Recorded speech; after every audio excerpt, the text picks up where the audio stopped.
F Nation. Let's go 2023 style. 2023 style. Air horn it up. We are presented by the American Raptors. If you didn't get the ticket you wanted as an elite athlete, check out the opportunities at Infinity Park. Rugby just may be your next ride.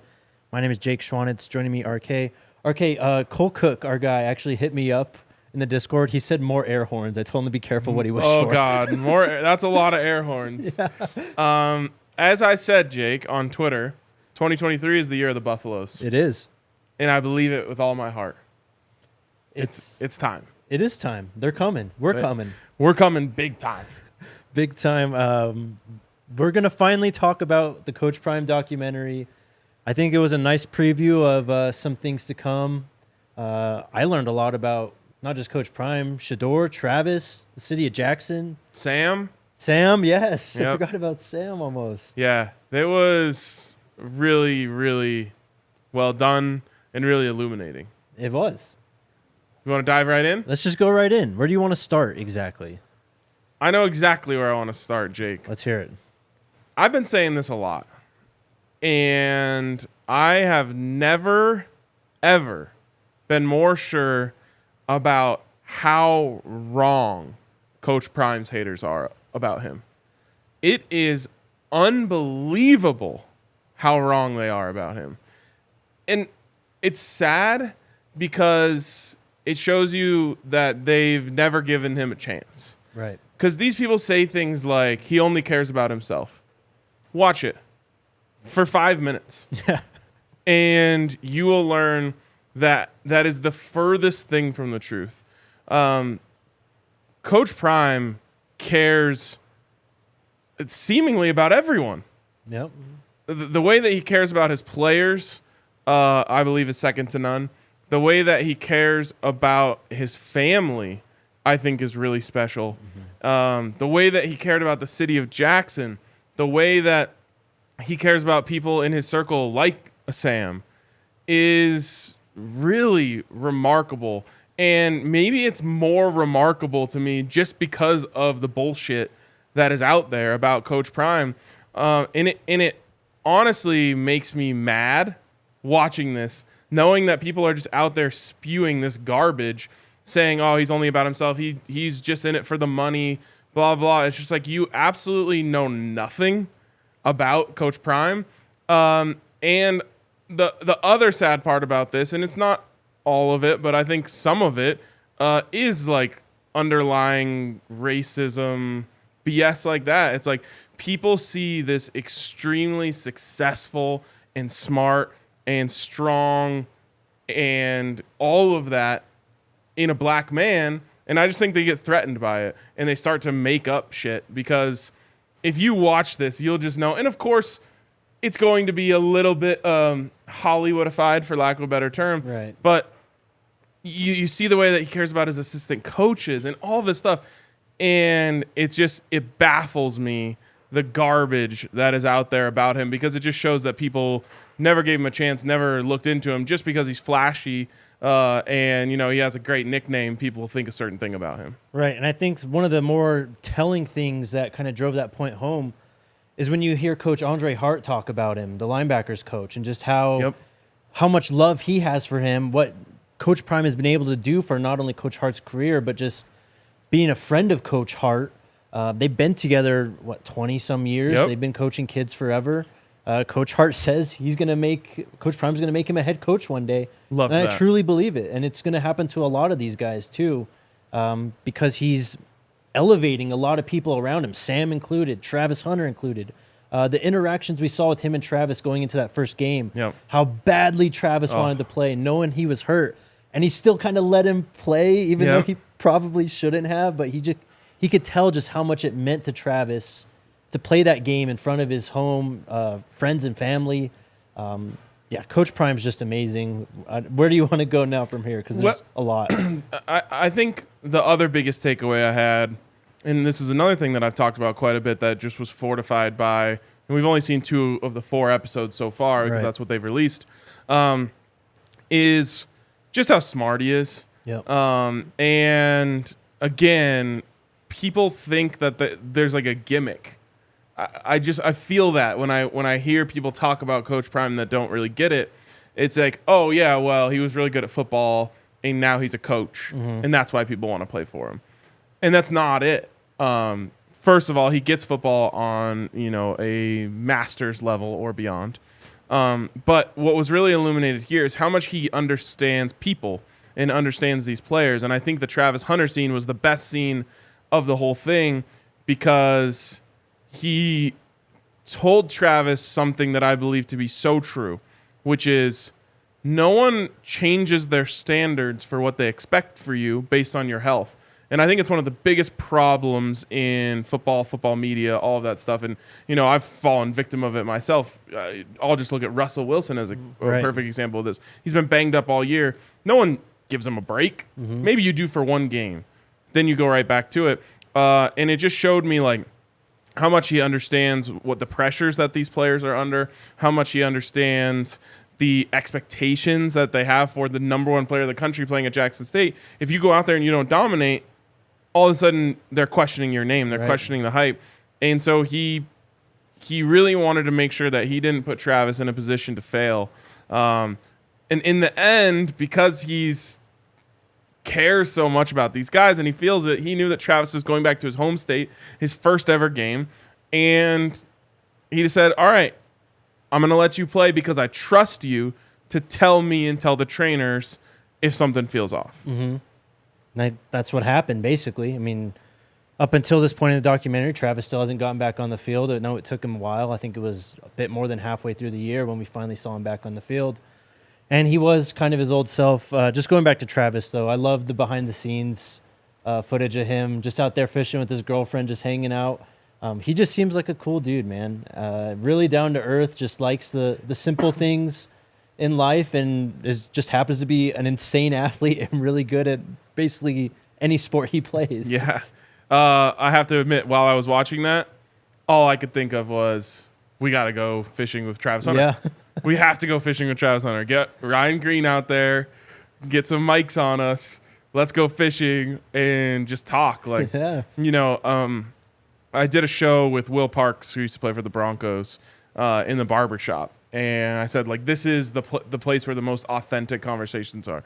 I think there's two other main places I think of where the best conversations happen. One is the golf course. Yes. The barber shop, the golf course, and the fishing hole. Yep.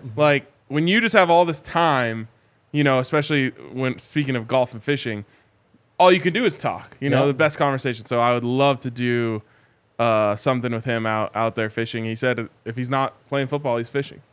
It's great. Travis, hit us up. There's lakes out here. We'll get you lakes, rivers, streams. Yeah. You can go fly fishing. You do it all. We'll get it set up. I want to talk about Shedeur because in the first episode, I really enjoyed kind of that section. I enjoyed the section in the second one too, where it's just Coach Prime and his family. Shedeur's there, Bossy's there. I think. Wait, one more thing on Travis. Yeah, Sorry. go ahead. We talked a little bit about it. There's a lot of people who weirdly had an issue with his announcement video when he announced he was coming to Colorado.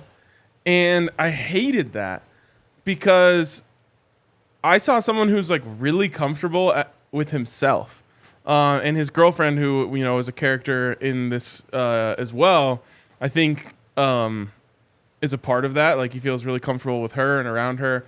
And I couldn't get enough of that video because I was like, man, this kid knows that millions of people are going to watch this video. Yeah. And he's being so uniquely himself and weird in a good way, and goofy. Mm-hmm. And I think it's a great, it's not normal for what is he, 19 years old? I think so, yeah. It's not normal for someone who's 19 to be that comfortable in their skin. So I loved that. And I thought you saw a little bit more of that in the doc. Of just he's Travis. Yeah. He's always going to be Travis. And I think it takes you a long way in life. Not to tangent, but did you see the video on his YouTube channel where he's playing basketball? No. Oh my God, you got it. It's amazing. He is a pure athlete. We've said this a lot about a lot of guys coming in to this Colorado Buffaloes team, but man, the bunnies he has, he's got a stroke too, just pure nothing but net. He's incredible to watch. Love it. In any sort of facet. Maybe he'll play baseball one day. We'll see. Let's bring it back, CU. back to Shedeur, though, that part in the second episode where it's just Coach Prime, his fiance at the time, Bossy's there, Shedeur's there, and they're just talking about all the kids and like what makes them different. And you heard Coach Prime's fiance say it, Shedeur is the closest thing to Coach Prime. And I think that's my biggest takeaway is obviously he has the talent. He's got the support structures around him, but man, he's got the mindset to do this too, to not only play quarterback, but just be a high-level athlete, someone who really just gets it, kind of like Coach Prime did when he was a young guy. 100%. And Coach Prime also said earlier in the doc something along the lines of like, all of my kids have pieces of me. Shedeur has the most. Yep. And I love that they call him grown because he really is. I mean, it's hard to remember how young he is because of the way that he carries himself, the way that he leads the team, the way that he prepares and all of that stuff. But he has a special gift, which is not just the talent, but the work ethic that goes along with it and the desire. I think he's really, maybe he wouldn't put it this way, and hopefully he wouldn't be upset by this, but I think he has a drive to be as good or better than his father in terms of his legacy. Maybe he doesn't look at it that way. He just looks at it, he's building his own path. Right. But I thought it displays a lot about him. Just the nickname itself tells you all you need to know. He is grown. He's literally a grown-ass man in the body of a college student who's going to play quarterback. But he has it. We talked about that after the Celebration Bowl. He has it big time. And the last thing I'll say about Shedeur, I did not know the story about essentially Coach Prime not saying anything to him. That was awesome. Him. Yeah. And that was really cool to hear that essentially he was like, hey, like, this is on you. You got to do what you want. And I think it says a lot about both of them that in the end he knew, like, I got to go do this with my dad. Right. A couple other things I want to touch about. We'll talk about the water crisis, just obviously a terrible situation that right at the beginning of a football season not only affects your team and the school, but the whole city, and just how Coach Prime and the team really rallied around that, supported Jackson back. I thought that was really cool, and just tried to put myself in those places. Just if you had to boil water to drink it or to bathe or to do anything, just how difficult that is. It's crazy. Yeah, just your thoughts on that. Yeah, I mean, I think it was Bartolone who said, like, his wife brushed her teeth, got sick. It's just crazy. Like, I don't know. I think a lot of times it's easy to imagine, like, this type of stuff doesn't happen in the United States, and maybe you just see, like, a headline on Twitter or something about it. Right. But to see in the documentary, like, how much it affected them.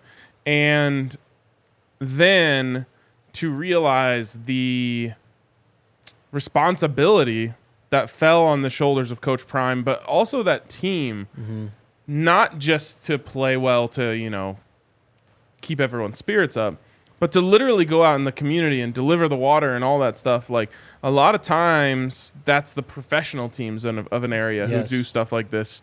If something were to happen to Denver, it would be the Broncos and the Nuggets and the Avs. Those are men who are supposed to go out there and uplift the spirits and donate their time to helping people. These are kids, right? Who all of a sudden have this additional responsibility while trying to balance school, football, and a social life. Now you have like this weight on your shoulders of a whole city. Not that they were responsible for everything, but it's just an additional thing. And the only way that you can succeed in those circumstances is with leadership. And obviously, that's what Coach Prime brings. Right. I think that takes me to my final point, really. It's just how Coach Prime runs his team, and it's as close to a professional team as you could possibly see in the college ranks. I mean, you described it, how they helped out the community, but just when he talks to his team at halftime, before the game, during the game even, of course he expects domination and all this, and that's going to get the headlines. But he just treats these players, I think, so much more differently than I've ever seen any other college football coach treat their team. I mean, he really treats them like adults, like they're going to be professional football players, not that they're kids. Yeah, 100%. You reminded me of the scene where he finds out his grandma died at halftime of a game. I thought that was crazy. But aside from that, you're right about him kind of running things. He runs a really tight ship.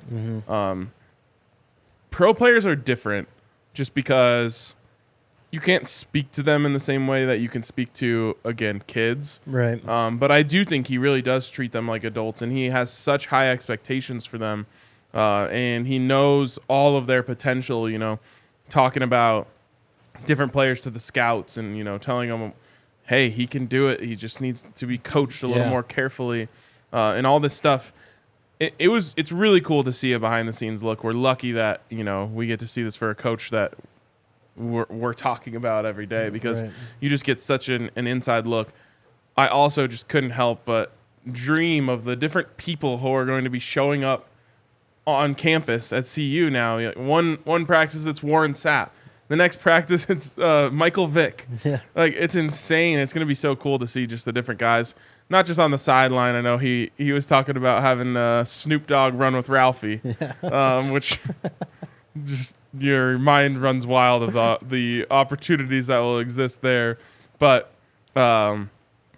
just the exposure and the people that these kids are going to get to meet because Coach Prime is on campus is really cool. Anything else you want to talk about from that before I move on? Oh, what can I say about that? I think that's good.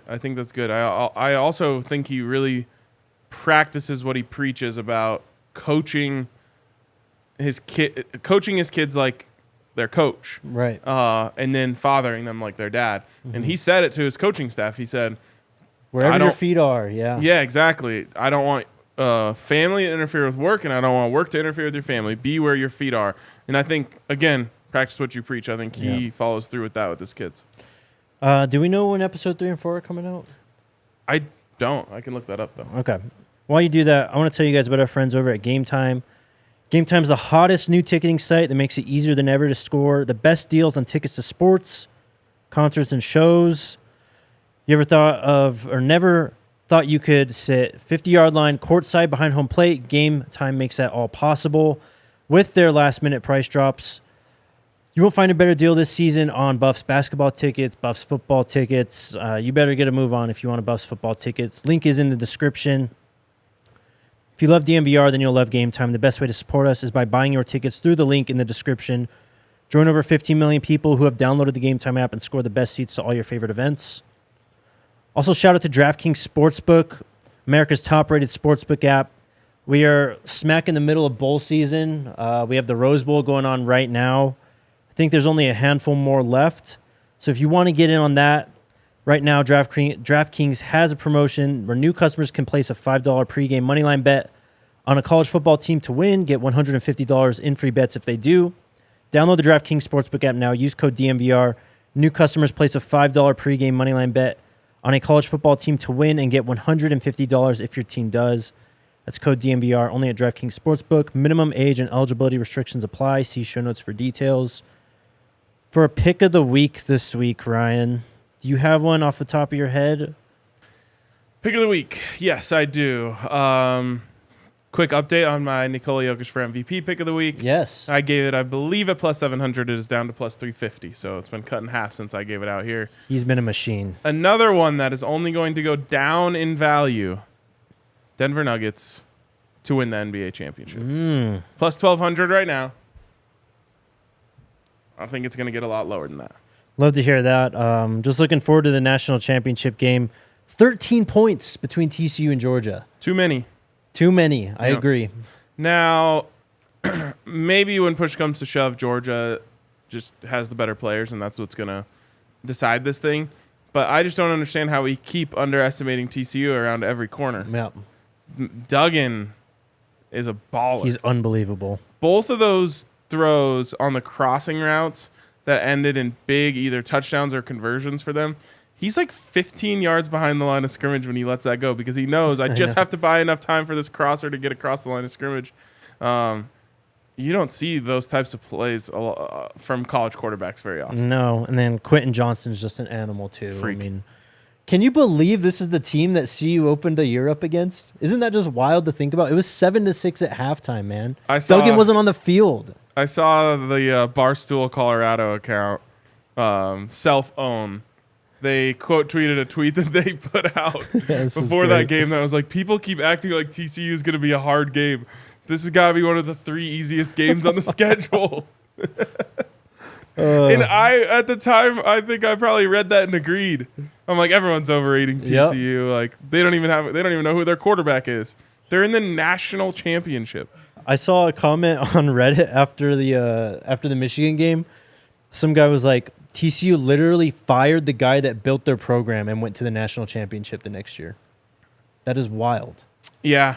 I mean, it's kind of like a John Fox, Gary Kubiak situation, right? Yep. John Fox brought them, the Broncos were in a bad place. Mm-hmm. He, with the help of Peyton Manning, of course, steadied the ship and got them going in the right direction, and then had to make the move for the next person to get them over the hump. College football can be a cruel industry. College football, or any football in general, really. Speaking of quick turnarounds, how about USC taking the L to Tulane? Before we even came down here, I was upstairs watching. It was 45-37, and then all of a sudden Tulane got a safety, and then you're telling me they lost. It's mind blowing, honestly. I didn't see the game. I was busy cramming the end of the Coach Prime documentary because I've been short on time. That's all right. You got it done. To the news. We already covered a few of these, but I wanted to ask you about them. Leonard Payne, defensive lineman, is going to transfer in from Fresno State. It was a quick decision. He entered the portal on the 26th, committed to CU on the 29th. He was only a 2-star recruit in 2018, only had 5.5 sacks the last 2 seasons. But he's 6'3", 315. A lot of people have been, I don't want to say upset, but they've been kind of critical that there hasn't been as much trench players and big players up front coming in.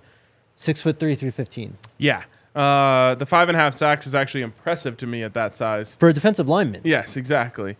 He's not a sack artist by any stretch of the mind. He is a space eater in the middle of that defensive line. It's one of the places that I think the Buffs needed to upgrade. I trust the coaching staff. I trust the scouting staff. If they like the guy, bring him in, put him in the middle. You need beef. Yep. Wherever you can get it on those lines, and they got it on the offensive line. Now it looks like they've improved on the defensive line. It's not just the trenches, though. I mean, they've been hitting the front seven. They got tight end. They got Shedeur Sanders coming in. He can put his hand in the dirt and block. And then you can bring in guys at linebacker like Jeremiah Brown from Jackson State. He entered the portal on the 19th, committed to CU on the 29th. He was a 2021 3-star recruit. Originally committed to Florida Atlantic, but flipped to JSU in December 2020. In 22, he had 46 total tackles, 10 TFLs, 6 sacks, 2 forced fumbles, and 1 block kick. Wow. He's a good one. Yeah, he is a stat sheet filler. Yeah. Nice to have him. Was he the one that got ejected? Oh, I can't remember. I want to say maybe. I think he was. Okay. But a big player for that defense. And I think CU fans are hesitant about too many Jackson guys. I think they have the right balance here. And remember, first of all, most of those guys can go, if not all of them. Mm-hmm. But also, some of these guys are coming up in at positions where you need depth. Right. And if you have a guy who knows the program and knows how Coach Prime likes to run things, and maybe he doesn't start for you and contribute on every play, but he can come in and play, and he's a guy that Coach Prime trusts, that is a valuable asset to have. Another guy coming in from Jackson State, Tavion Beasley. He entered the portal on the 19th, committed to CU on the 31st.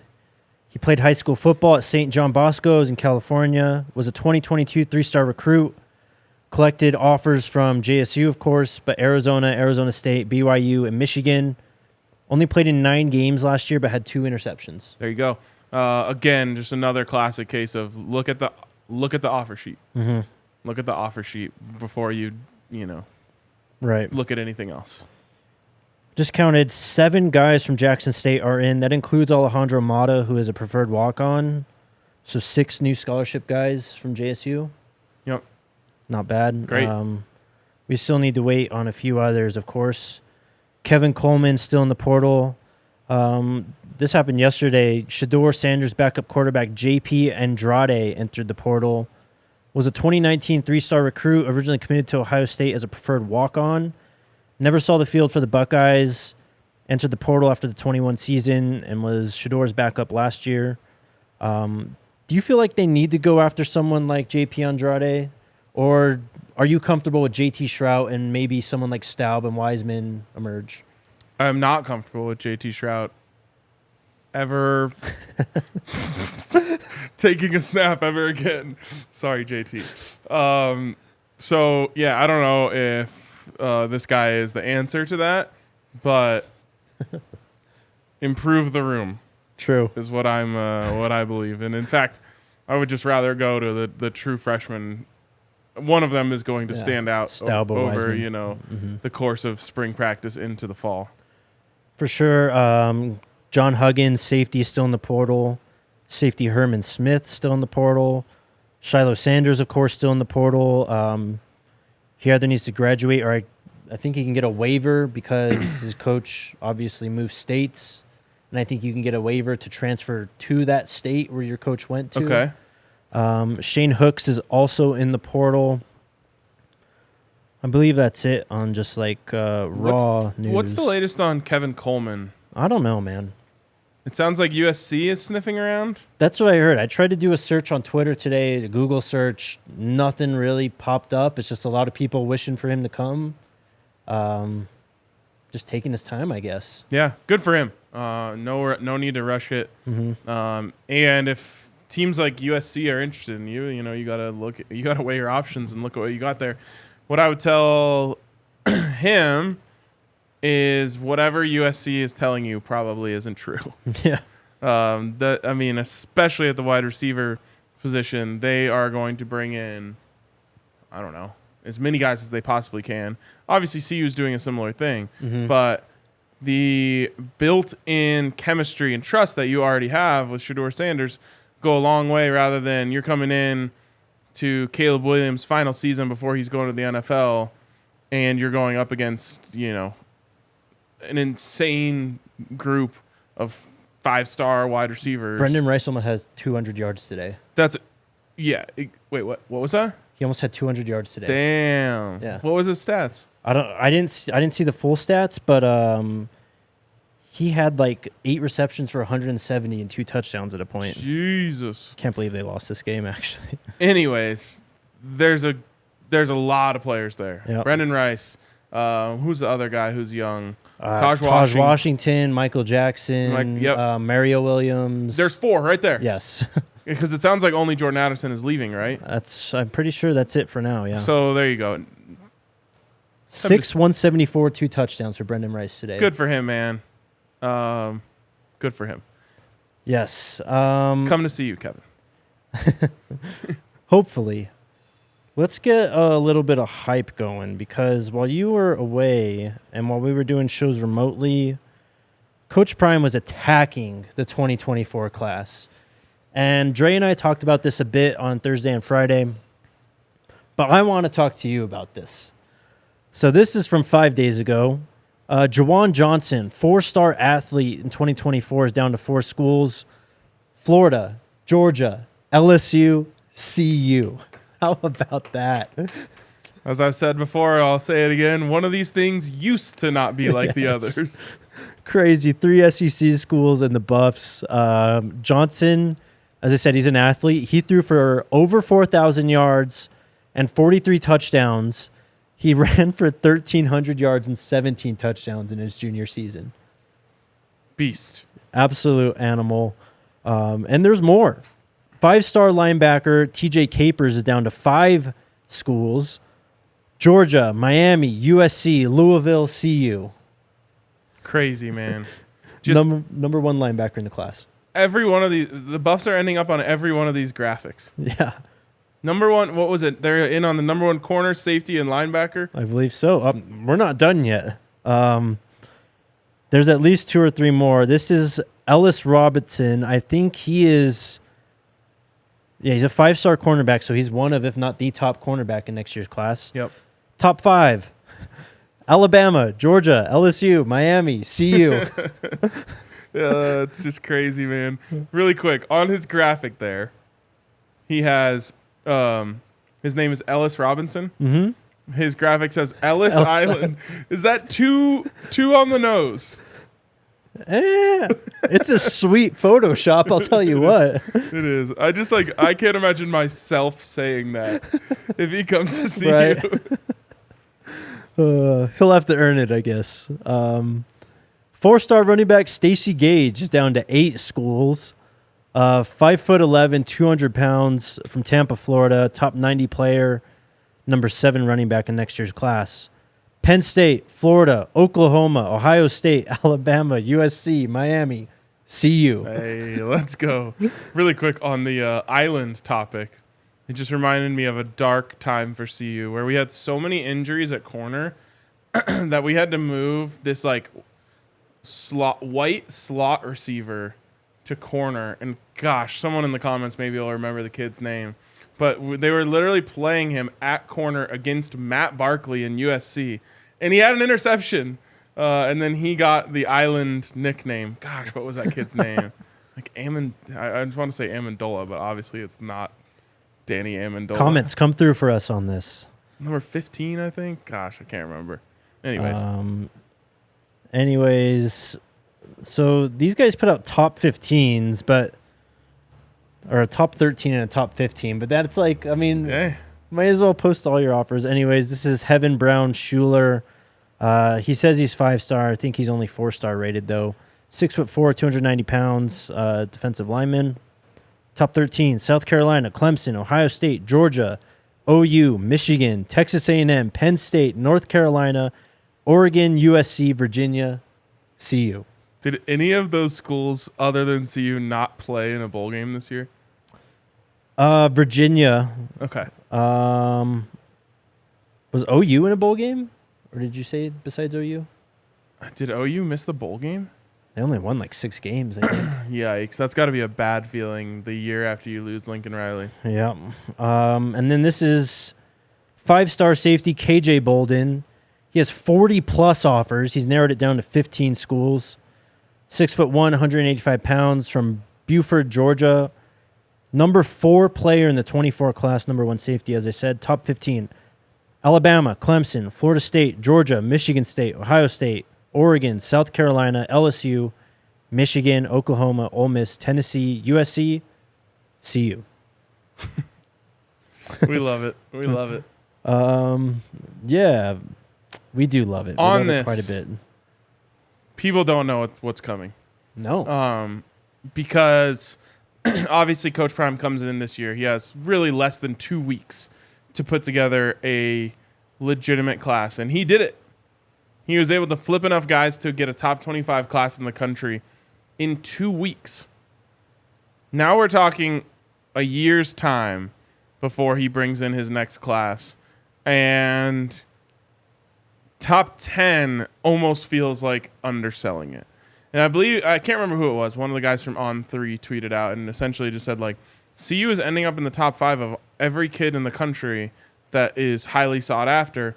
It's a numbers game. They're not going to get all of them. Yep. But if you end up in 50 top 5s of the top 50 players, you're going to end up landing at least 2 or 3 of them. Exactly. J.D. Pickell said that. Yeah, and to land 2 or 3 5-star or upper tier 4-star players, and they're going to land more than that, but that alone is game changing. You know, You already have Travis Hunter on the field. You have Shedeur Sanders on the field. Hopefully both of those guys for the next 2 years. You're adding more and more. You already brought in multiple 4-stars this year. Dylan Edwards, we haven't even talked about him yet, wins the fastest man at the Army All-American or whatever it was. He went full Usain Bolt on him, celebrating before he even crossed the finish line, and still ran 4.4 while pointing at his opponent. So, you know, like I said, you get 2 or 3. I'm setting that bar as low as I possibly can. Right. They're probably going to get 5 to 7 or more. then all of a sudden you're starting to build an entire roster of top tier talent. Well, guess what happens when you have an entire roster of top tier talent? You win and win and win and win and win. Yep. So it's this class, this 24 class is going to most likely be the greatest recruiting class in the history of Colorado. And he's well on his way. For sure. Already 2 4-star commits, right? 3, I think. 3 4-star commits? You got 2 receivers and Dylan Edwards. No, for 2024. Oh, for 24, yes. Yeah, sorry. 2 already, and they're both defensive linemen, right? Yep, from the same high school, Valdosta, Georgia. Let's go. I should have put this together for today's show, but tomorrow the Under Armour Next All-American game is going on at 5 p.m. I believe that's local time, so that's in Orlando, Florida. It's 3 o'clock our time. So right when we're going live tomorrow, Dylan Edwards is going to be playing in this game. Morgan Pearson's in this game. Oh. I think Adam Hopkins is in this game too. Great. There's, I'll put a list. I'll tweet it out here later on. But to your point, what you were talking about with this 24 class, I know 2020 is kind of just a scuffed year because not only COVID, but because Jackson State's season just got kind of canceled or delayed or whatever. They only had 1 transfer in, 1 enrollee in that 2020 class. Coach Prime's next year in 2021, that class ranked 251th composite rank. 2021 class, 52nd composite rank. Of course, that has Shedeur Sanders, Dejon Warren's in that class. I believe they talked about him in the documentary. Yep. Jeremiah Brown, who's also a buff. Cameron Silman-Craig, Herman Smith. Tons of guys in that 2021 class. You go up 200 spots year over year. Then next year, 2020 or 2022, you get Travis Hunter in. You're only ranked 122nd, but I mean, you get a 5-star. You get Kevin Coleman in. Yep. Tavion Beasley was in that class. So yeah, 20. If you thought it was crazy this year, this time next year it's going to be a world different, honestly. Right, and then just wait until all these transfers succeed here. Yep. And the way that and they play, and especially like these wide receivers are catching balls from Shedeur and going crazy and having huge games, then you're going to be a top transfer destination again. And this is the number one thing that CU has never been able to do is bring, like back in the day, it was JUCOs, right? Mm-hmm. Schools like Arizona State and Kansas State would have a down year, and then they turn around the next year and add like 10 JUCO kids that can start for you right away and turn it around. Well, now it's just the transfer portal, but we saw last year was like the first true wild west of the transfer portal. Yep. So you got absolutely mopped. Lost all their good players, didn't bring anyone in to replace them, and you saw what happened, 1-11. Well, now the tides have turned, and now CU is able to get these guys in with their transfer requirements, and next year's only going to be even crazier. So the ball is rolling. They are going to have to win football games to keep the momentum rolling. Yep. And I have a lot of confidence that they're going to do so. Me too. It's a new era. Yep. If you guys want to get your questions in real quick, we'll get to them shortly. But I want to tell you about our friends over at Breckenridge Brewery. You guys know we love our Breck brews here at DNVR. They have a brew for every occasion, and stay tuned tomorrow. We'll have some Breck Brew news coming very shortly. Oh, Breck Brew news. Yeah, it's about to be a very exciting time. You can, of course, get my favorite, the Mountain Beach Sour, Ryan's favorite, the Strawberry Sky, or any of their great beers by using their beer locator. Check out www.breckbrew.com. Use the beer locator to find a Breck Brew near you. All right. Let's open it up. What do we got, Kale? We got nothing so far. We have some. I've seen them. Scroll down. There's 2 from Jamel down towards the bottom. Jamel always comes with the questions. Further.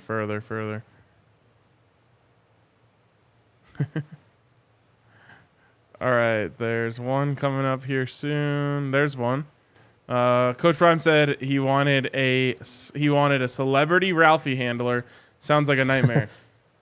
I can assure you, no one will be holding a rope as a celebrity Ralphie handler. Yes. Now, I'm all in on getting anyone to put on the Ralphie handler uniform stand out there with the guys. Maybe you can run like 10 yards behind them, but that won't be happening. And then there was another one from Jamel.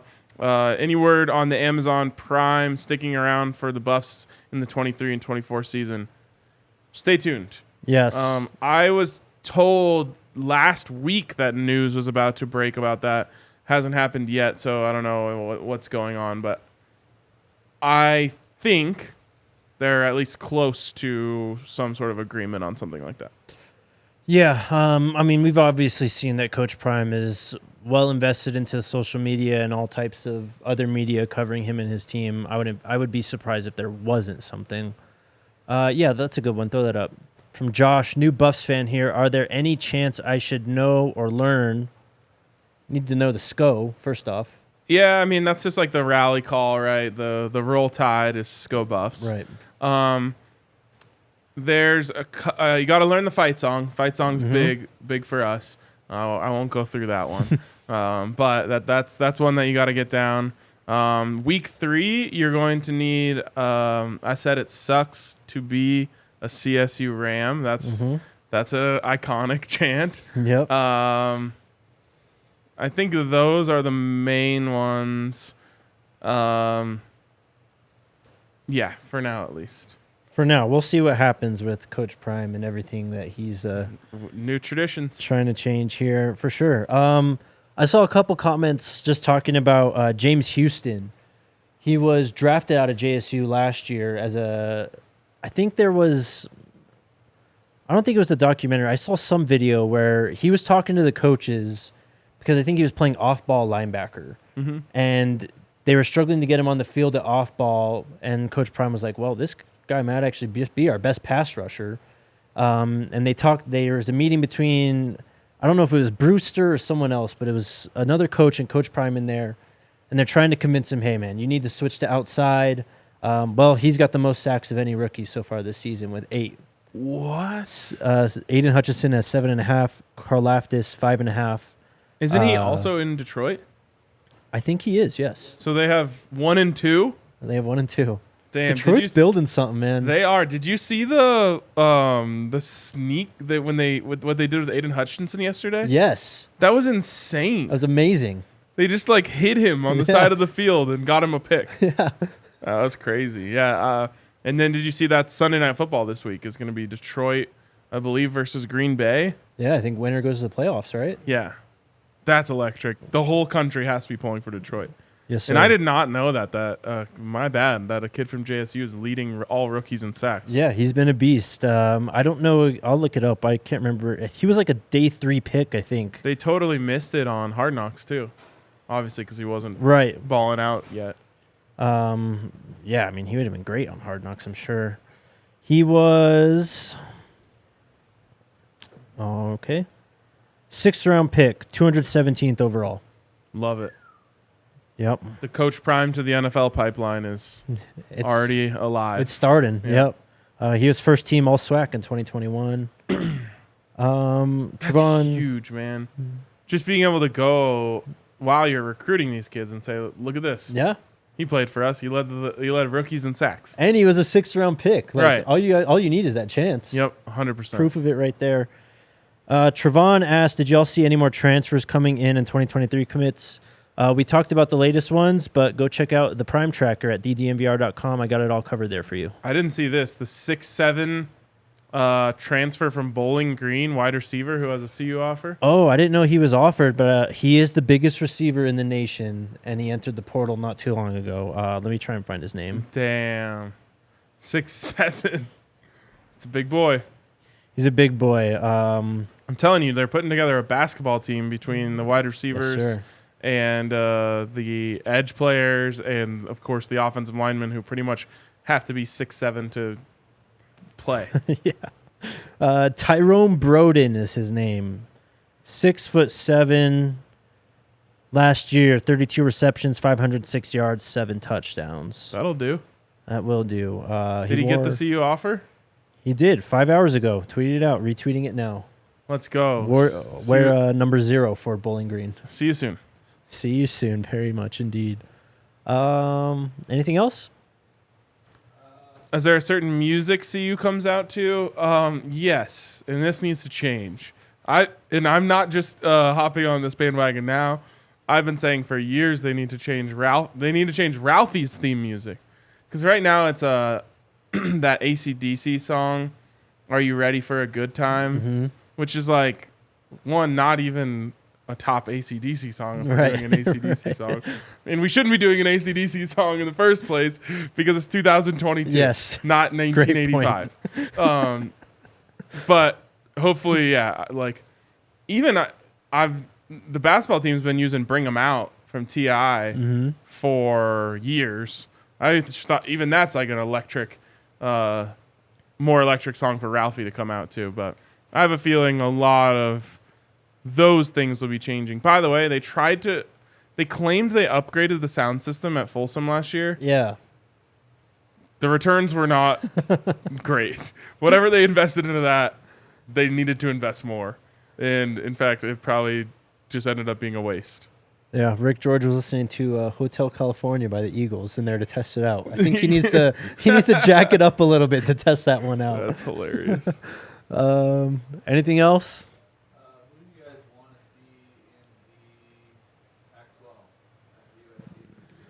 Oh, great question. Jamel always has great questions. Jamel does have great questions always. SDSU is a team that was talked about. Yeah, that's an easy one.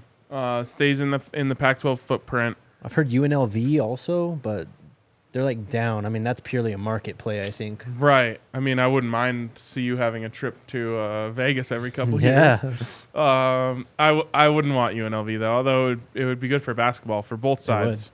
Especially for them to join the Pac-12 would really help that program, which has historically been a pretty good one. I'm always interested in Boise State.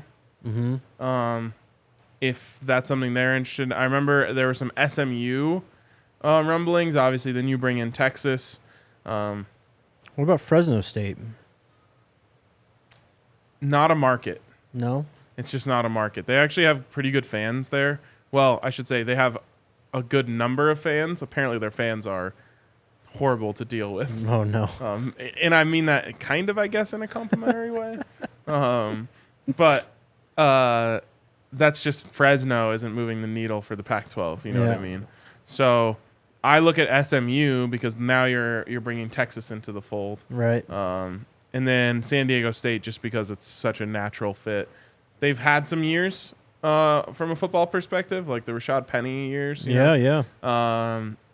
But Long. They're also just like a very strong basketball program. Right. It seems like they could probably make the jump.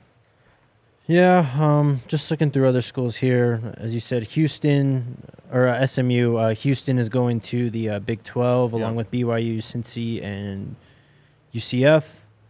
Yeah, man. I don't know. BYU would have made a lot of sense. It would have. I don't know why they didn't go for that. Maybe BYU didn't want it. They got a pretty big payday from the Big 12 media rights deal. Yep. Still waiting on the Pac-12 one. Any day now, hopefully. It's going up with the ratings on the Prime doc. Yes, sir. Because I think it was up to number 4 on most watched on Amazon Prime Video. So like they're getting to see on their own back end the value of Coach Prime. Mm-hmm. And I just know that the Pac-12 and their administrators are saying like, there you go. Yeah. Look at the ratings. Bring that offer up. Someone asked when Pac-12 Media Day is this year. I don't know if we know yet. Yeah, that's a long ways away. All the way in August, right? July 29th, maybe? Okay, yeah. Yep, July 29th, the 2022-23. Wait, no, it'd be 23-24. So, no, we don't know yet. So, but late July. I mean, we'll probably find out months from now. Yep. April or something. Corey Phillips, LSU rumors. Do you remember who the 2 players who went this last year were? To the media day? Yeah. Though that was before I started here, actually. So okay. Man, all I remember is thinking like, I could try and look it up. This is who we sent for media day. And obviously it played itself out on the field. There's just no star power. Casey Roddick was there. He is now a Florida State Seminole. Wait, have you heard that whole thing? No. Casey Roddick has removed all Florida State stuff from his profile. What the heck? And obviously the CU fans are reading into that. Maybe they're trying to re-recruit him. Now, this was like 5 days ago that I read this, so there's probably been more developments. But I did see that he had deleted some of his stuff. 247 still says he's a Florida State commit. Let me try and find his Twitter real quick. But anyways, back to what you were asking. It was Casey Roddick and Robert Barnes that represented the Buffs last year. Casey Roddick and Robert Barnes. Mm-hmm. With all due respect, actually two solid players. Did Robert Barnes get hurt? I don't remember him playing this year. He kind of got shuffled between Josh Chandler-Tomato and Quinn Perry and some of the other linebackers before the firing. And then he became that like star player, the big slot player for the defense when Gerald Chapman took over. Okay. Anyways, those two guys, like this year, it's going to be Shedeur Sanders and Travis Hunter. Yeah. Like the difference in that. It's pretty crazy. I knew I actually was concerned when I saw those were the two guys we chose to send. Again, no hate on them, but if you're sending an offensive lineman as like your star of the team, yeah, you have an issue. For sure. Jordan Tyson be a good one too. I'd be very interested this year what he has to say after all this. Mm-hmm. Is that all? Tyrone Bolden, I don't know who that is. Sorry, Nicholas. I think that's it, man. Maybe get that for tomorrow. Yeah, we'll save that. I'll get to that tomorrow. Yeah, we'll be back tomorrow, 3:00, I believe. We'll get that. We'll have that All-American game going. Yep, we'll have that game going. Some Dylan Edwards action. For sure. So we'll preview that right off the top tomorrow. Until then, thank you guys so much for tuning in. Hit that thumbs up on the way out. Let's go Buffs. 85 thumbs up. We got to get that over 100 ASAP. Let's go Buffs.